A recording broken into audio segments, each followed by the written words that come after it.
सियावर रामचंद्र जी की जय। देखिए सुमंत्र अंधेरे में अपने रथ को बाहर महल के बाहर रख करके सीधे महल के अंदर प्रवेश करते हैं। वहाँ वो पूछते हैं कि महाराज कहाँ हैं। तो उनकी दुखी अवस्था देख के इस प्रकार वो व्याकुल धीरे धीरे चल रहे हैं। तो कुछ सखियाँ उनको जो वहाँ पे दासियाँ हैं कौशल्या के भवन में ले गई। फिर वो दशरथ जी को पूछ रहे हैं। देखिए अब मंत्री ने देखा कि राजा जी विकसित अवस्था में पड़े हैं, व्याकुल अवस्था में। तो उन्होंने 148 दोहे में है कि देख सचिव जय जीव कही कीन्हिव दंड प्रणाम, सुनत उठे व्याकुल नृपति कहु सुमंत्र कह राम। उन्होंने कहा कि मंत्री ने देख करके जय जीव कहकर दंडवत प्रणाम किया भगवान दशरथ जी को। सुनते ही राजा व्याकुल होकर उठे और बोले सुमंत्र कहो राम कहाँ हैं। सबसे पहले उन्होंने राम को पूछा कि राम कहाँ है, कहाँ पे उनको तुमने छोड़ा है। भूप सुमंत्र लीन उरलाई, बूढ़त कछु आधार जन पाई।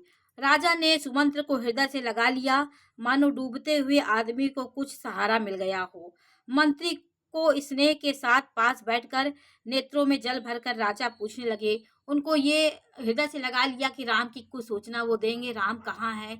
अब राजा तड़प रहे हैं मछली की तरह। और राजा राम कुशल कहू सखा सनेही, हे मेरे प्रेमी सखा श्री राम कुशल श्री रामचंद्र जी की कुशल कहो। बताओ श्री राम लक्ष्मण सीता वो जानकी कहाँ हैं।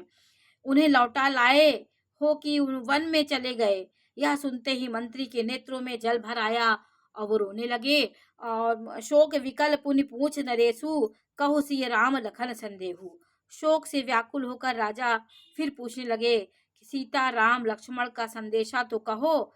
श्री रामचंद्र जी के रूप गुणशील और स्वभाव को याद कर करके राजा हृदय में सोच रहे हैं और कहते हैं कि मैंने राजा होने की बात सुनाकर वनवास दे दिया अपने पुत्र को। यह सुनकर कि राम के मन में हर्ष और विषाद नहीं हुआ।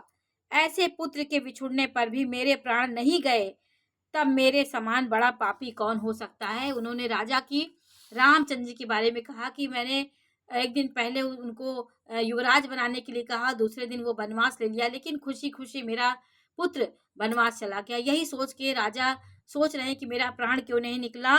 सखा राम उसे लखन जहाँ मोहि पहुँचाऊ, ना ही त चाहत चलन अब प्राण कहूँ असति भाऊ। हे सखा श्री राम जानकी और लक्ष्मण जहाँ है मुझे भी वहीं पहुँचा दो, नहीं तो मैं सत्य भाव से कहता हूँ कि मेरे प्राण अब चलना चाहते हैं, अब मैं नहीं जी पाऊंगा। राजा बार बार मंत्री से पूछते हैं